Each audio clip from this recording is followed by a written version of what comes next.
முருக பக்தர்கள் மாநாட்டிற்கு தமிழக காவல்துறை உரிய பாதுகாப்பு வழங்கவில்லை என குற்றம் சாட்டியுள்ள மத்திய இணையமைச்சர் எல் முருகன், பக்தர்கள் ஒருங்கிணைவதை திருமாவளவனால் பொறுத்துக்கொள்ள முடியவில்லை என குற்றம் சாட்டியுள்ளார். தமிழக அரசு ஒத்துழைப்பே கொடுக்கலையே, எந்த இடத்துல கூட அவர்கள் ஒத்துழைப்பு கொடுக்கல. தொல்லைகள் ஒத்துழைப்பு கொடுக்கலனாலும் கூட பரவாயில்ல, தொல்லை கொடுக்காமல் இருந்திருந்தால் பரவாயில்லை.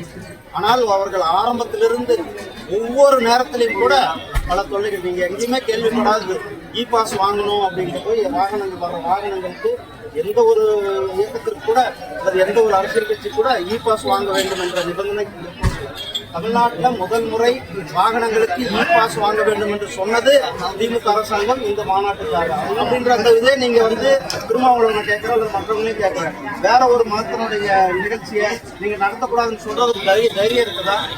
ஏதோ தைரியம் இருக்கிறதா? அந்த தைரியம் இருந்தா நீ அரசியல். ஆனா இந்து மக்களை மட்டும் குறிவைத்து சொல்லுபவர் அரசியல்வாதியாக இருக்க முடியாது.